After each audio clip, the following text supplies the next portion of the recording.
Time management நம்ம எல்லாருக்குமே இது ஒரு பெரிய தலைவலி இல்லையா? ஆனா நாம பயன்படுத்துற டெக்னிக்ஸ் எல்லாமே நம்மள இன்னும் அதிகமா டென்ஷன் ஆக்குனா என்ன பண்றது? இங்கதாங்க ஆலிவர் பர்க்கமனோட 4000 வாரங்கள் புத்தகம் டைம் மேனேஜ்மெண்ட் பத்தின நம்ம எண்ணங்களையே தலைகீழ மாத்துது. 4000 இந்த நம்பரை பாக்கும்போது என்ன தோணுது? இது சும்மா ஒரு நம்பர் இல்ல. இதுதான் ஒரு சராசரி மனுஷனோட மொத்த வாழ்க்கையில இருக்கிற வாரங்களோட தோராயமான எண்ணிக்கை. ஆமா, வெறும் 4000 வாரங்கள் தான். இத கேட்ட உடனே ஒரு மாதிரி இருக்குல்ல? நம்ம செய்ய வேண்டிய வேலைகளோட லிஸ்ட் நீண்டுகிட்டே போகுது, மெயில் பாக்ஸ் எப்பவும் நிரம்பி வழியுது. இன்னும் ப்ரொடக்டிவா இருக்க என்னவனவோ வழிய தேடிக்கிட்டே இருக்கோம். ஆனா உண்மையான பிரச்சனை நம்ம திறமையில இல்ல, அது நேரத்தோட நாம வச்சிருக்கிற ஒரு தவறான உறவுல தான் இருக்கு. இந்த புத்தகத்தோட மைய கருத்தே இதுதாங்க. நம்மளோட வாழ்க்கைய இந்த 4000 வாரங்களுக்குள் அடங்கிடும்ன்ற அந்த எல்லைய நம்ம முடிவை நாமே ஏத்துக்கிட்டா அதுதான் ஒரு அர்த்தமுள்ள வாழ்க்கைய வாழ்றதுக்கான ரகசியம். நம்ம எல்லாரும் மாட்டிட்டு இருக்கிற அந்த நேர போராட்டத்திலிருந்து வெளியே வர ஒரு புது வழி இருக்கு. முதல்ல நாம இப்ப பயன்படுத்துற இந்த மாடர்ன் அப்ரோச் ஏன் வேலைக்கு ஆகலன்னு புரிஞ்சுக்கலாம். அப்புறமா அதிலிருந்து எப்படி விடுபடுறதுன்னு பார்க்கலாம். நேரம் பத்தலன்னு ஒரு ஃபீலிங் நமக்குள்ள எப்பவுமே இருக்கே. இது எப்போதுமே மனுஷங்க கிட்ட இருந்த ஒரு விஷயமா? இல்லவே இல்ல. அதுதான் ஆச்சரியம். சரி, கடிகாரம்ங்கிற இந்த விஷயத்துக்குள்ள நம்ம எப்படி மாட்டிக்கிட்டோம்னு தெரிஞ்சுக்க கொஞ்சம் வரலாற்று திரும்பி பார்க்கலாம். யோசிச்சு பாருங்களேன். ஒரு காலத்துல நேரங்கிறது சூரியன் உதிக்கிறது, மறையிறது, காலங்கள் மாறுறதுன்னு இயற்கையோட இணைஞ்ச ஒரு விஷயமா இருந்துச்சு.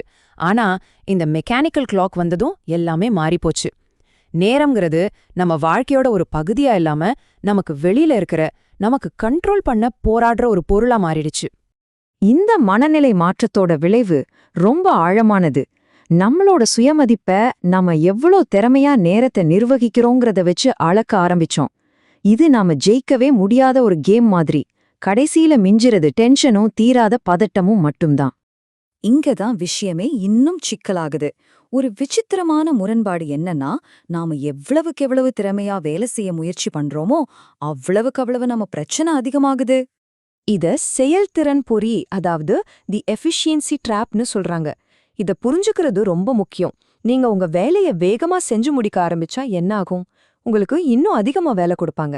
அதனால உங்க வேலைப்பழு என்னைக்கும் குறையவே குறையாது. இது சிசிஃபஸோட கதையை ஞாபகப்படுத்துது. அவன் ஒரு பெரிய பாறைய கஷ்டப்பட்டு மலை உச்சிக்கு தள்ளிக்கிட்டே போவான். ஆனா அது மறுபடியும் கீழே உருண்டு வந்துடும். நம்ம மெயில் பாக்ஸும் கிட்டத்தட்ட அப்படிதானே. நீங்க மெயில்ஸ டெலீட் பண்ண அது மறுபடியும் வந்து நிறைஞ்சிக்கிட்டே இருக்கும். இது ஒரு முடிவே இல்லாத போராட்டம். இங்கே ஒரு சுவாரஸ்யமான விஷயம் என்னன்னா, இந்த புக்கை எழுதின ஆலிவர் பர்க்கிமனே ஒரு காலத்துல பயங்கரமான ப்ரொடக்டிவிட்டி கீக்கா இருந்தாராம். ஆனா டைமை கண்ட்ரோல் பண்ண முயற்சி பண்றது ஒரு தேவையற்ற வேலை, அது கவனத்தை சிதறடிக்குதுன்னு அவரே உணர்ந்தார். பாருங்க, எக்ஸ்பர்ட்ஸே இந்த வலையில சிக்கும்போது நாம கண்டிப்பா ஒரு புது வழிய தேடிதான் ஆகணும்.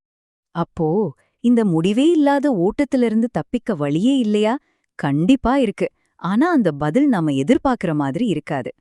உண்மையான சுதந்திரம் நம்மளோட குறைகளோட சண்டை போடுறதுல இல்ல, அவற்றை முழு மனசோட ஏத்துக்கிறதுல தான் இருக்கு. இந்த 2 மனநிலைக்கும் நடுவுல ஒரு பெரிய வித்தியாசம் இருக்கு. ஒரு பக்கம் நேரத்தை கண்ட்ரோல் பண்ண நினைக்கிற செயல்திறன் மனநிலை நமக்கு முடிவே இல்லாத மன அழுத்தத்தை தருது.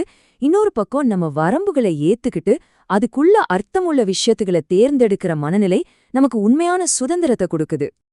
இந்த யோசனைகள் கொஞ்சம் ஆழமானவ, ஆனா ரொம்ப முக்கியமானவ.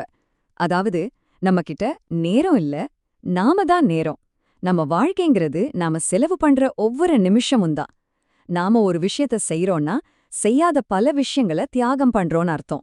எல்லாத்தையும் செய்ய முடியாதுங்கிறத ஏத்துக்கிறது தான் நாம செய்யற சில விஷயங்களுக்கு மதிப்பு கொடுக்குது. ஒரு நாள் இந்த வாழ்க்கை முடிஞ்சிரோன்னு தெரிஞ்சிருக்கிறது தான் ஒவ்வொரு நிமிஷத்தையும் அர்த்தமுள்ளதா மாத்துது. அப்போ உண்மையான சுதந்திரம்னா என்ன? நம்ம ஷெட்யூல் காலியா இருக்கிறது இல்ல, வாழ்க்கையோட இயல்பான ஓட்டத்தை ஏத்துக்கிட்டு எல்லாத்தையும் கண்ட்ரோல் பண்ணுங்கிற அந்த எண்ணத்தை விடுறதுல தான் உண்மையான சுதந்திரமே இருக்கு. சரி, இதெல்லாம் கேட்க நல்லாதான் இருக்கு. ஆனா இத நம்ம அன்றாட வாழ்க்கையில எப்படி அப்ளை பண்றது? வாங்க பார்க்கலாம். உதாரணத்துக்கு, ஒவ்வொரு நிமிஷத்தையும் பிளான் பண்ணி அவசரமா மெயில்ஸை செக் பண்றதுக்கு பதிலா எந்த குற்ற உணர்ச்சியும் இல்லாம நிதானமா காலை சாப்பாட்டை ரசிச்சு சாப்பிடுறது.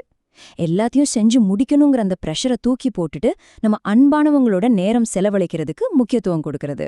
இங்க முக்கியமான விஷயம் என்னன்னா, நம்மளோட எல்லைகளை நாம ஏத்துக்கிட்டு எது உண்மையிலேயே முக்கியமோ அதுல மட்டும் கவனம் செலுத்தினா ரொம்ப ஆழமான நிறைவான அனுபவங்களுக்கு நாமளே வழி சேரும். நம்ம வாழ்க்கை இன்னும் அர்த்தமுள்ளதா மாறும். சரி, இந்த பகுதியோட இறுதியில உங்களுக்காக ஒரு கேள்வி. நேரத்தை ஜெயிக்கணுன்ற இந்த முடிவில்லாத ஓட்டத்தை நீங்க நிறுத்திட்டீங்கன்னா, உங்களுக்கு கிடைச்சிருக்கிற இந்த 4000 வாரங்களை வச்சு நீங்க உண்மையிலே என்ன செய்ய போறீங்க? யோசிச்சு பாருங்க.